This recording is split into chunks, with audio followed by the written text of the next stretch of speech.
Hi అండి, అందరికీ నమస్కారం అండి. ఉద్యోగులకు ఒక ముఖ్యమైన శుభవార్త అయితే రావడం జరిగిందనమాట. పిఎఫ్ ఫండ్ను పెన్షన్గా మార్చే అవకాశం ఇక కల్పిస్తుందని వార్త అయితే చెక్కలు కొడుతుందండి. ఈ వార్తకు సంబంధించినటువంటి ఇక పూర్తి ఇన్ఫర్మేషన్ అనేది ఈ వీడియోలో వెళ్ళి తెలుసుకుందామండి. ఇది నిజమా అబద్ధమా అనేది.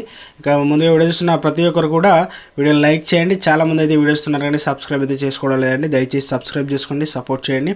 తోటి మిత్రులందరికీ కూడా వీడియోని షేర్ చేయండి. వివరాలకు కనుక వెళ్ళినట్లయితే ఇక పదవి విరమణ త్వరగా సీనియర్ సిటిజన్లు మెరుగైన సామాజిక భద్రత అయితే కల్పించాలని ప్రభుత్వం పరిశీలిస్తుందన్నమాట. దీనికి ఉద్యోగుల ప్రావిడెంట్ ఫండ్ ఆర్గనైజేషన్ అంటే ఈపీఎఫ్ఓకి అనుబంధంగా ఉన్న ఉద్యోగులకు తమ పిఎఫ్ నిధులు పెన్షన్గా మార్చే అవకాశం అయితే ఇవ్వచ్చు.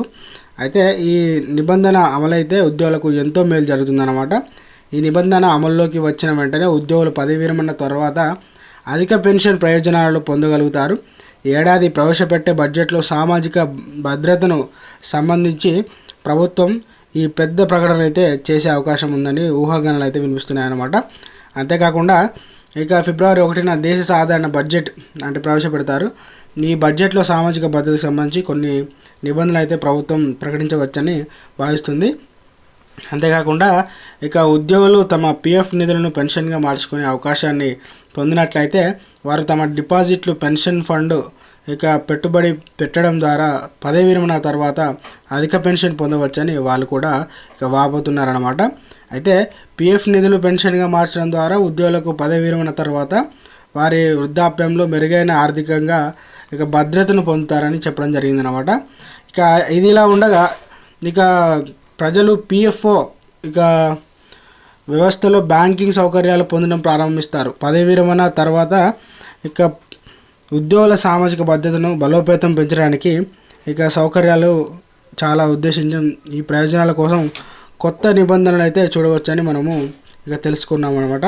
అంతేకాకుండా ఆదాయ పన్ను మినహాయింపు పొందవచ్చు. బ్యాంకులకు వడ్డీ రేట్లు 7% కంటే తక్కువ ఉన్నందున చాలామంది ఇక ఎఫ్డీలను బ్యాంకులో ఉంచడం లేదని మంత్రిత్వ శాఖ తెలిపింది. ఇక పోల్చి చేస్తే పిఎఫ్ ఖాతా డిపాజిట్లు 8% కంటే ఎక్కువ వడ్డీ లభిస్తుంది.